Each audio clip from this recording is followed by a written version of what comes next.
ये कहानी है एक केसी नाम की 28 साल की एक लेडी की, जिसने hold your V for a V नाम के एक रेडियो कंपटीशन में पार्टिसिपेट किया था, जिसमें उन्हें 2 घंटे के अंदर 11 लीटर पानी पीना था और अगर वो लास्ट तक बिना वॉमिट करे रह पाई तो उन्हें इनाम में एक निंटेंडो वी नाम का गेमिंग कंसोल मिलने वाला था। और लकीली केसी किसी तरह उस कंपटीशन को जीत जाती है। लेकिन जब वो कंपटीशन खत्म होने के बाद अपने हस्बैंड के साथ कार में घर आ रही होती है, तब उनका सर बहुत जोरों से दुखने लगता है और वो रोना शुरू कर देती हैं और वो अपने हस्बैंड को कहती हैं कि उनका सर दर्द से फटा जा रहा है। और तो और उन्हें ऐसा भी लग रहा था कि उनकी लेफ्ट साइड वाली आंख धीरे धीरे करके अपनी रोशनी खो रही है।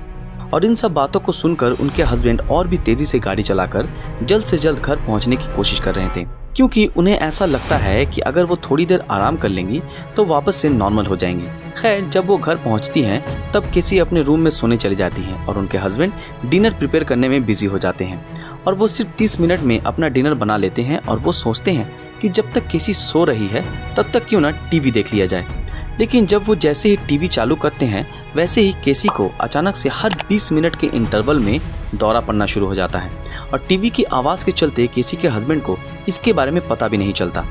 और ठीक पूरे 1 घंटे के बाद जब केसी के हस्बैंड केसी को डिनर के लिए बोलने जाते हैं, तब वो केसी और उसके रूम की हालत को देखकर शॉक्ड हो जाते हैं और बिना कोई वक्त गवाए एम्बुलेंस को कॉल करते हैं। और जब केसी को एम्बुलेंस में बिठाया जाता है तब केसी को वापस से दौरा पड़ना शुरू हो जाता है और इसी हालत में केसी को किसी तरह हॉस्पिटल के इमरजेंसी रूम में पहुंचाया जाता है। और इमरजेंसी रूम में डॉक्टर केसी की हालत देखकर तुरंत बता देते हैं कि केसी को एक्यूट हाइपोनेट्रीमिया हुआ है। दरअसल हाइपो का मतलब है लो, नेट्री का मतलब है सोडियम और एमिया का मतलब प्रेजेंस इन ब्लड। और अगर इसे सीधा सीधा कहें तो लो सोडियम प्रेजेंस इन ब्लड, जिसका मतलब था केसी को ये चीज बॉडी में सोडियम का अमाउंट कम होने की वजह से हुई थी। खैर, जब डॉक्टर केसी के हस्बैंड से पूछते हैं कि केसी की ये हालत कैसे हुई, तो केसी के हस्बैंड कहते हैं कि केसी ने एक कंपटीशन में पार्टिसिपेट किया था जिसमें उन्होंने 11 लीटर जितना पानी पिया था। लेकिन उनके लिए सबसे चौंका देने वाली बात ये थी कि केसी ने कंपटीशन के बाद से अभी तक एक बार भी ना ही यूरिनेट किया था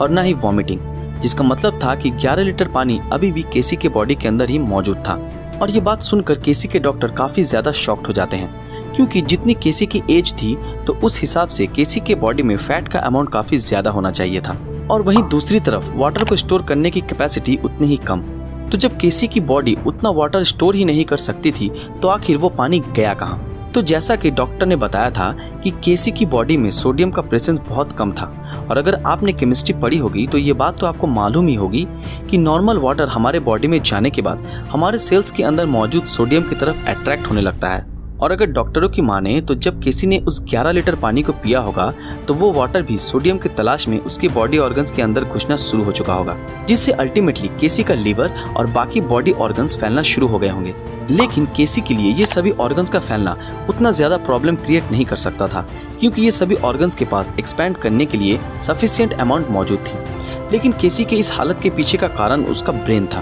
क्योंकि हमारे ब्रेन और स्कल के बीच बहुत ही कम गैप मौजूद होता है और जब पानी की वजह से किसी का ब्रेन फैलने लगता है तब उसे ऐसा लगता है कि उसका ब्रेन फट रहा है। साथ ही ब्रेन एक्सपांशन के चलते केसी का ब्रेन भी डैमेज हो रहा था, जिस वजह से ही शायद केसी को गाड़ी में सब कुछ डार्क दिख रहा था। लेकिन इतना सब कुछ होने के बाद भी केसी अभी भी जिंदा थी, जिसका मतलब था कि अभी भी उसको बचाया जा सकता था। तो केसी के डॉक्टरों ने सोचा कि ये सब केसी के बॉडी में इसलिए हो रहा है क्योंकि केसी की बॉडी में सोडियम का प्रेजेंस कम था। तो अगर वो केसी के वेन्स में काफी अमाउंट में अगर सोडियम डाल देते हैं तो वो केसी के बॉडी ऑर्गन से पानी निकाल सकते हैं। और जब उन्होंने ऐसा किया तो वो हुआ भी और केसी किसी तरह इतना कुछ होने के बाद भी बच गई। लेकिन दोस्तों, मैं अभी आपको बता दूं कि किसी भी आदमी की ये कंडीशन होना बहुत ही ज्यादा रेयर माना जाता है और इस सिचुएशन में केसी के साथ इतना सब कुछ हुआ सिर्फ SIDH यानी कि syndrome of inappropriate anti diuretic hormone के चलते। दरअसल डाईयूरेटिक ऐसा एनशिया होता है जो हमारी बॉडी को यूरिनेट करने से रोकता है और केसी उस कंपटीशन को जीतने के चलते अपने यूरिनेट और वॉमिटिंग को प्रिवेंट कर रही थी, जिसके चलते उसकी बॉडी काफी ज्यादा इम्बैलेंस हो गई और उसे ये सब कुछ सहना पड़ा। और केसी की घटना से हम सभी को एक बात तो पता चलती है कि हमें अपनी बॉडी को कभी भी ग्रांटेड नहीं लेना चाहिए, चाहे हमें कोई भी कितना भी बड़ा प्राइस क्यों नहीं दे रहा हो। खैर गाइज, आज के लिए बस इतना ही। अगर आपको इस वीडियो में कुछ नया सीखने को मिला तो इस वीडियो को जरूर लाइक करें, और अगर आप ऐसी और भी मजेदार केसेस के बारे में जानना चाहते हो तो कमेंट बॉक्स में जरूर बताना। अगर आप हमारे इस चैनल पर नए हैं तो हमारे इस चैनल को सब्सक्राइब करके बेल आइकन ऑन कर दें। तो फिर मिलते हैं आपके साथ अगले वीडियो में, तब तक के लिए अलविदा।